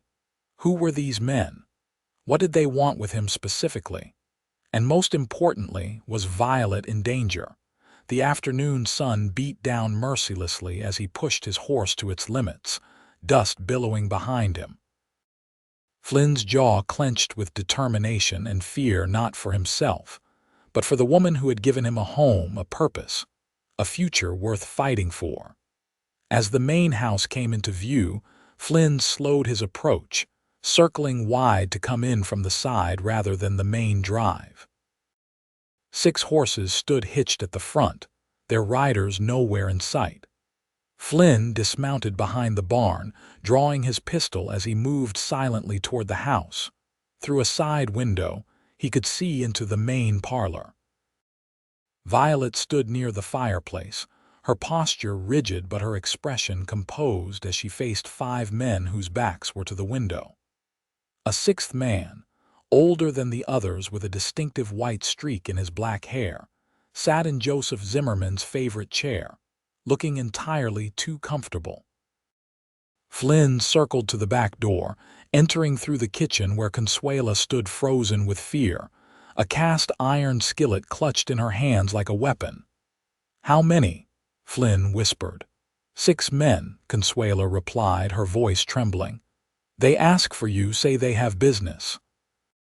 "Miss Violet, she tell them to leave, but they just laugh." Flynn nodded, squeezing the elderly cook's shoulder reassuringly. "Stay here. If shooting starts, hide in the root cellar." Moving silently through the hallway, Flynn approached the parlor, staying just out of sight as he listened. "Getting impatient, Miss Zimmerman," the seated man was saying, his voice cultured but with an underlying menace. "Thornton can't have gone far. When he returns, we'll conclude our business and be on our way." "What business could you possibly have with Mr. Thornton?"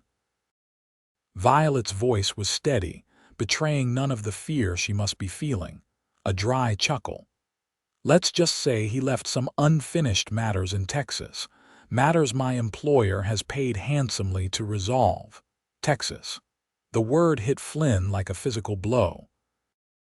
The past he tried to outrun had finally caught up with him, and worse, it had found Violet. "I don't know what you think Flynn did in Texas," Violet was saying, "but whatever it was, it's in the past. He's building a new life here." "A short-lived one, I'm afraid," the man replied casually. Flynn had heard enough. He stepped into the doorway, his pistol held at his side but ready. "Looking for me, gentlemen?" 6 heads turned simultaneously. The seated man smiled without warmth, a predator's assessment in his eyes. "Thornton, right on time. I was just getting acquainted with your fiancée, is it? Charming woman. Be a shame if anything happened to her." "Step away from her," Flynn said evenly, "and state your business." The man rose languidly, straightening his expensive vest. "The name's Whitfield, Augustus Whitfield. I represent certain interests in Texas who were disappointed by your abrupt departure 3 years ago." Flynn's mind raced back to his final days in Texas, the corrupt land commission, the murdered farmers, the evidence he'd gathered against powerful men who thought themselves above the law. "Harrison sent you," Flynn stated flatly, referring to the wealthy landowner whose illegal activities he'd uncovered. 3 years is a long time to hold a grudge." Whitfield shrugged elegantly. "Justice delayed is not justice denied, Mr. Thornton. Judge Harrison was quite explicit your testimony would be inconvenient at this particular political moment. So he sent hired guns to silence me," Flynn concluded, his eyes flicking to Violet, who remained outwardly calm despite the tension filling the room. Not very original. Effective, though, Whitfield replied, nodding almost imperceptibly to his men who began to spread out subtly around the room. Flynn had faced desperate situations before, but never with so much at stake. He needed to get Whitfield and his men away from Violet, away from the house. "If it's me you want, let's take this outside," Flynn suggested, his voice level. "No need to involve others in our disagreement." Whitfield appeared to consider this. A generous offer. "Unfortunately, we can't leave witnesses." The threat hung in the air for a heartbeat before Flynn acted. In one fluid motion, he kicked over the heavy oak side table, creating momentary confusion as lamps crashed to the floor. In the same movement, he fired at the nearest gunman, who crumpled with a cry of pain. "Run, Violet," Flynn shouted, diving for cover as the room erupted in gunfire. Instead of fleeing, Violet dropped behind the heavy sofa, emerging seconds later with her father's shotgun. She fired once, the blast catching another of Whitfield's men squarely in the chest and throwing him backward through the front window in a shower of glass. Flynn rolled to new position behind a heavy bookcase, firing methodically at the remaining men.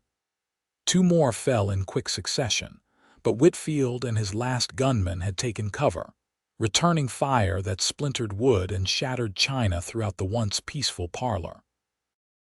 A sudden silence fell, broken only by the moans of the wounded. Flynn used the moment to reload, signaling Violet to stay down. "Impressive, Thornton," Whitfield called from his position behind an overturned chair. "But this changes nothing. Even if you kill me, Harrison will send others. You'll never be safe, nor will your lovely fiancée." "You're wrong," Flynn replied calmly. "Harrison's days of power are numbered. The federal authorities have been building a case against him for months." This was a bluff, but Flynn watched with satisfaction as uncertainty flickered across Whitfield's face.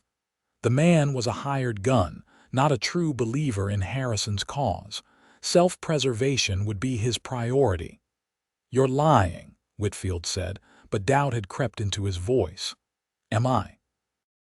Why do you think I came to New Mexico? I've been cooperating with federal investigators since I left Texas." Flynn's voice hardened. "Harrison's going down, Whitfield. You can go down with him, or you can walk away now." The remaining gunman glanced nervously at his employer. "Mr. Whitfield, if the feds are involved—" "Shut up," Whitfield snapped, but his resolve was visibly weakening. Outside, the sound of approaching riders announced the arrival of Hank and the ranch hands. Whitfield's eyes darted to the window, calculating his diminishing odds. "Last chance," Flynn said. "Drop your weapons and ride out. I won't pursue you, but if you continue this fight, only one of us is leaving this room alive." The conviction in his voice must have been persuasive, for Whitfield slowly raised his hands, his pistol dangling from one finger. "Perhaps discretion is the better part of valor today," he conceded. "My remaining man and I will depart assuming your fiancé has no objection." "None," Violet said firmly, though her shotgun remained trained on him. "As long as you never return." Whitfield nodded graciously, as if accepting a social invitation rather than terms of surrender. "You have my word as a gentleman. Our business is concluded."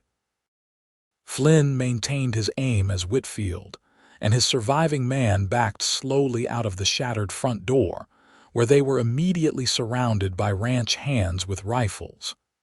"Escort them to the property line," Flynn instructed Hank. "Make sure they keep riding north." As Hank and the men led the chastened gunmen away, Flynn rushed to Violet, checking her for injuries. "I'm not hurt," she assured him, though her face was pale with reaction. "But Flynn, what was that about? Who is Harrison?" Flynn sank onto the ruined sofa, the adrenaline of combat giving way to exhaustion. a ghost from my past. A powerful man in Texas who thought his wealth placed him above the law. I gathered evidence of his crimes, was planning to testify against him. He ran a hand through his hair. Then I received threats against my family, what little I had left. I took the evidence to a federal marshal, then disappeared before Harrison's men could find me. You've been running ever since, Violet said softly, understanding dawning in her eyes. Flynn nodded, shame washing over him. I should have told you. I thought I'd left it far enough behind. He looked around at the destruction of their home. I never meant to bring danger to your door, Violet. I'm so sorry. Violet sat beside him, taking his hands in hers. No more secrets, remember. Partners tell each other the truth, even when it's difficult. Even when it might change how you see me, how you feel about me, her expression softened. Flynn Thornton, do you think I love you because I believed your past was spotless? I love you because when you saw injustice, you fought it in Texas, in Socorro, wherever you found it. She touched his face gently. That's the man I'm going to marry. Flynn pulled her close, overwhelmed by gratitude and love. What did I do to deserve you? He murmured against her hair. Violet smiled against his shoulder. I believe Hank would say you don't deserve happiness, you create it, then work like hell to keep it. Flynn laughed, surprised she knew the old foreman's philosophy. Wise man, Hank. Wise enough to know a good match when he sees one, Violet agreed. As ranch hands began the work of clearing the destruction and tending to the wounded gunmen, Flynn held Violet close, marveling at the journey that had brought them together. From that first confrontation in Socorro's town square to this moment of truth in their damaged home, every step had led them closer to each other. The past had found him, as he'd always feared it might. But instead of facing it alone, Flynn had found someone to stand beside him, someone whose strength matched his own, whose courage inspired him to be better than he'd believed possible. Together, they would rebuild what had been damaged. Together, they would face whatever came next: the hearings in Santa Fe, the trials of Hargrove and his conspirators, perhaps even unfinished business in Texas. Whatever challenges awaited, Flynn knew with bone-deep certainty that he was finally, truly home. 3 months later, Socorro gathered for a very different occasion than the auction that had nearly cost Violet her birthright. The town church, freshly painted and decorated with winter greenery, was filled to capacity as residents waited for the ceremony to begin. In a small anteroom, Flynn adjusted his new suit, the first he'd owned since before the war.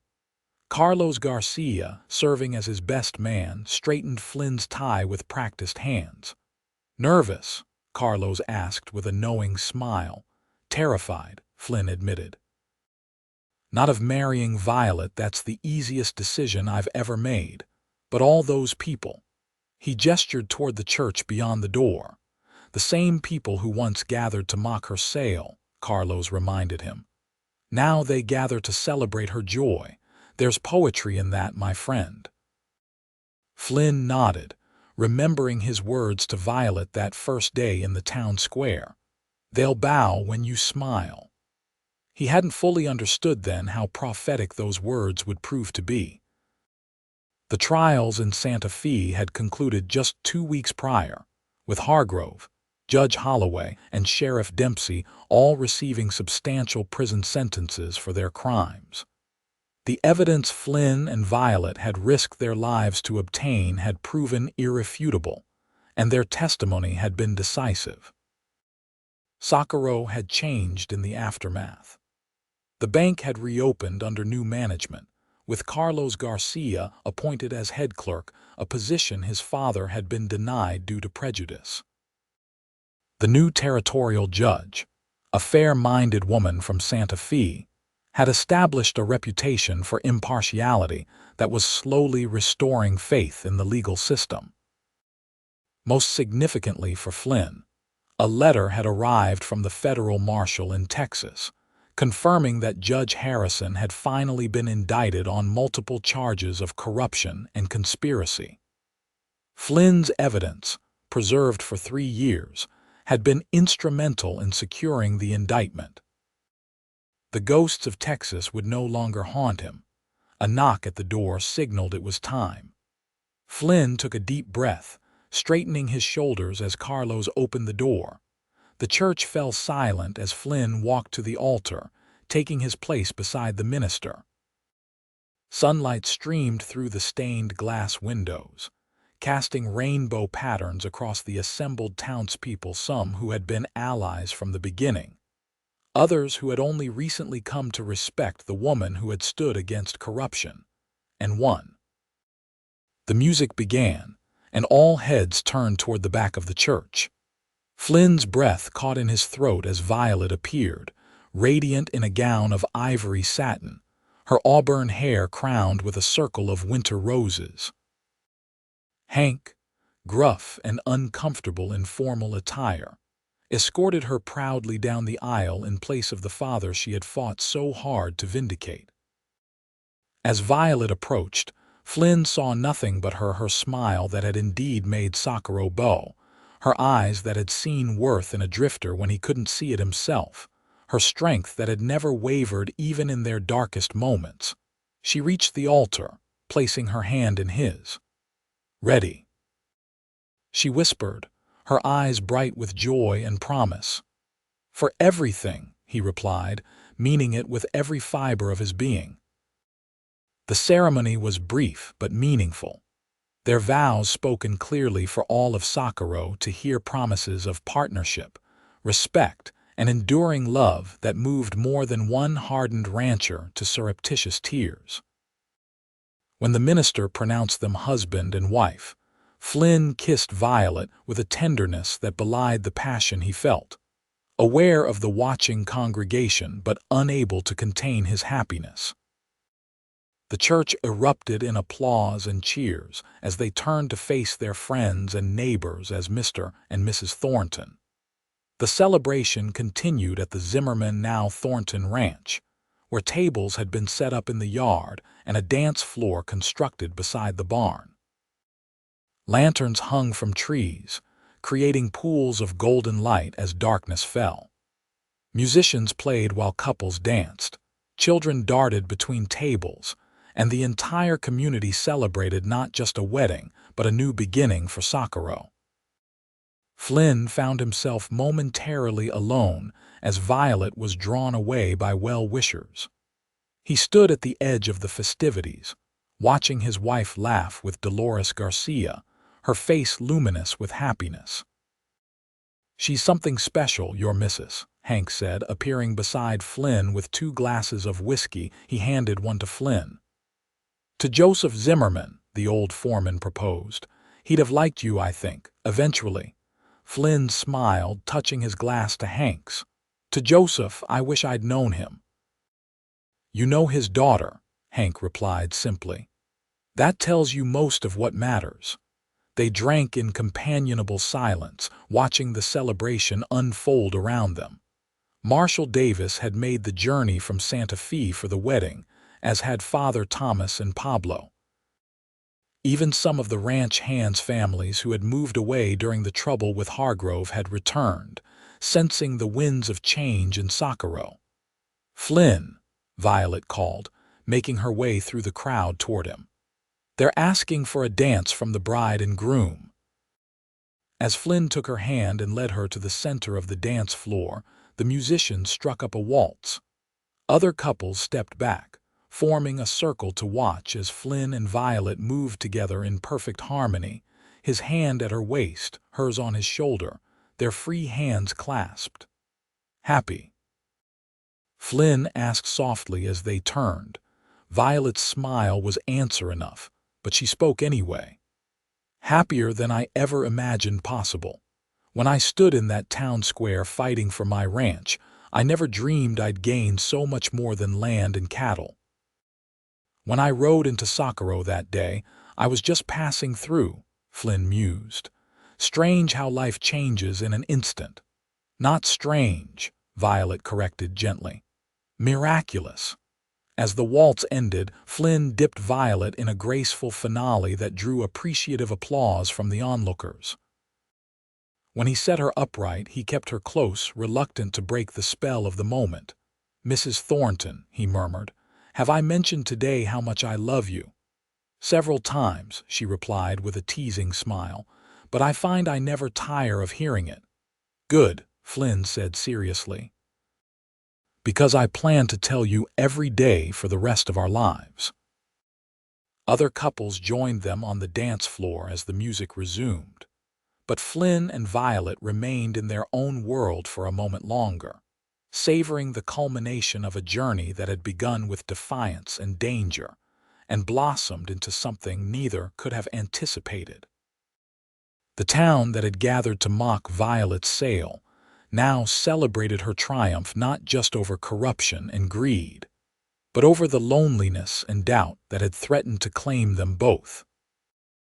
And as Flynn had predicted that fateful day, they bowed not in submission, but in respect when she smiled the smile of a woman who had fought for justice and found love in the most unexpected of places. As stars appeared in the vast New Mexico sky, Flynn Thornton held his wife close and knew with perfect certainty that after years of drifting, he had finally found his true north in Socorro, on the Zimmerman land, and in the arms of the remarkable woman who had taught him that the greatest freedom comes not from having nowhere to be, but from having somewhere and someone to call home. 2 years later, on a crisp autumn morning, Flynn stood on the front porch of the ranch house, cradling his infant son against his chest. Joseph Flynn Thornton, named for both grandfathers he would never meet, slept peacefully despite the activity around him: ranch hands moving cattle to winter pastures, wagons bringing supplies from town, Violet directing it all with the confidence that had become her trademark in Socorro.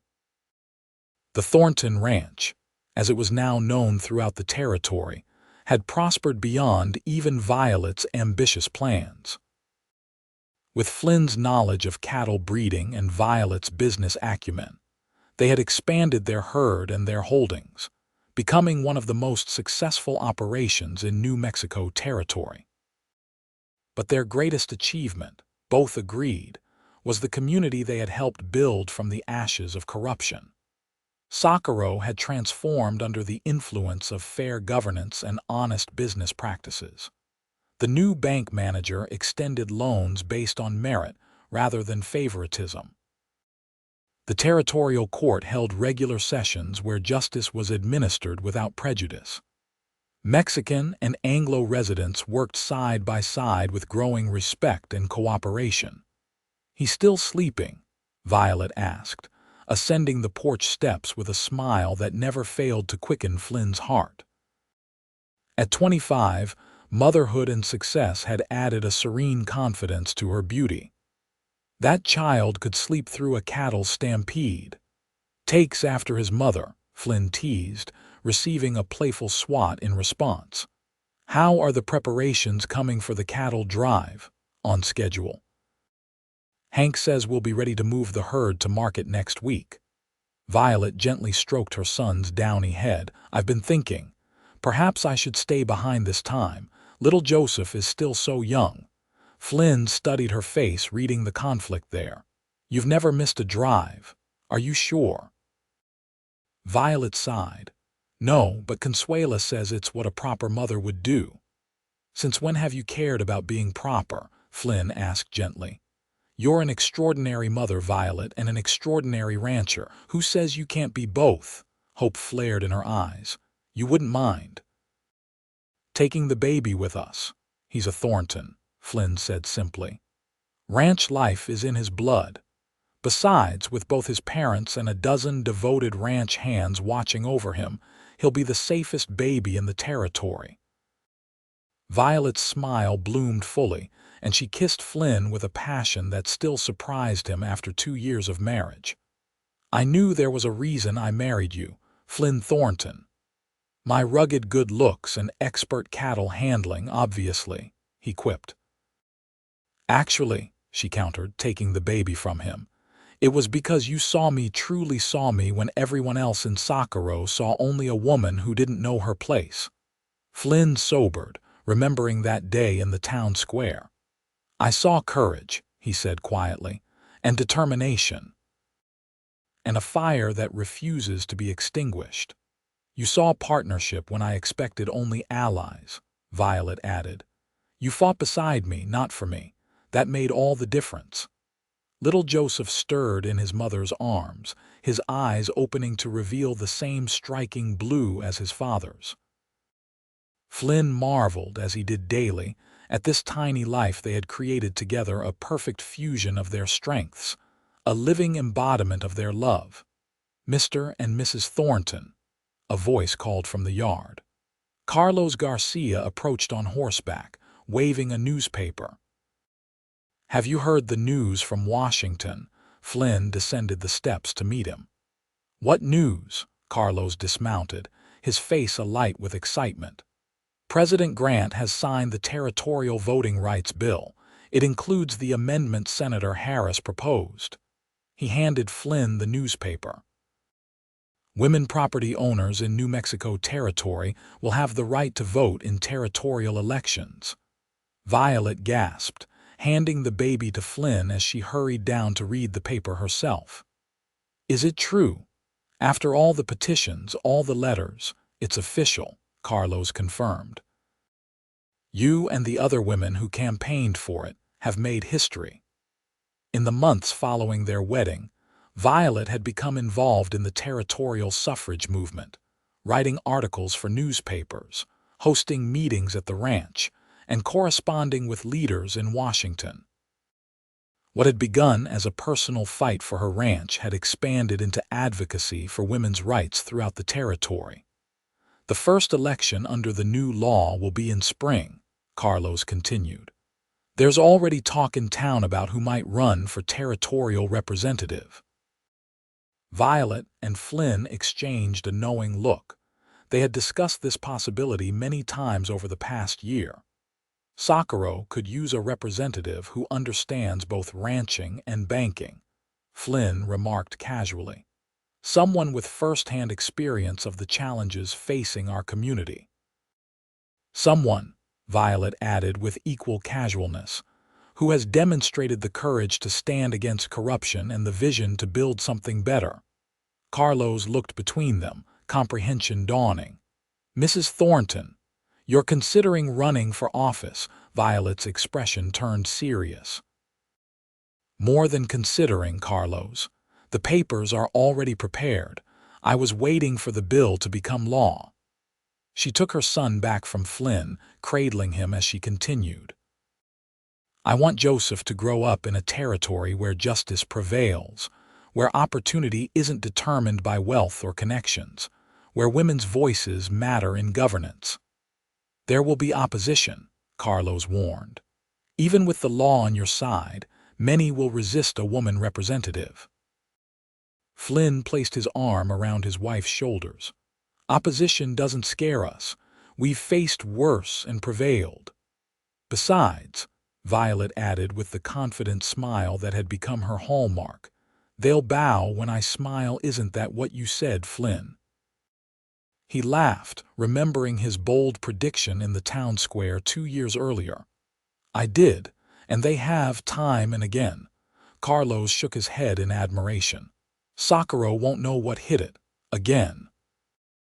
As Carlos rode back to town to spread the news, Flynn and Violet stood together on their land, their son between them, the future stretching before them with possibilities neither could have imagined on that fateful day when a town gathered to mock her sale, and a drifting cowboy decided to take a stand. "Are you ready for this new challenge?" Flynn asked. Knowing the answer but wanting to hear it in her voice, Violet looked out over their ranch with clear eyes and unwavering purpose. "I'm ready for everything, as long as we face it together." Flynn kissed her, sealing the promise that had guided them from adversaries to allies to partners to family. "Together," he agreed. "Always." Above them, The vast New Mexico sky stretched endlessly, witness to their journey and to the legacy they were building, one of justice, of love, of transformation. The town that had once gathered to mock now waited to follow, and the woman they had underestimated now stood poised to lead them into a future brighter than any could have imagined. In Socorro, New Mexico Territory, 1877, a new chapter was beginning, not just for Flynn and Violet Thornton and their son, but for a community reborn through courage, determination, and the unstoppable power of love that had begun with a defiant stand and a cowboy's faith in a woman who refused to be defeated.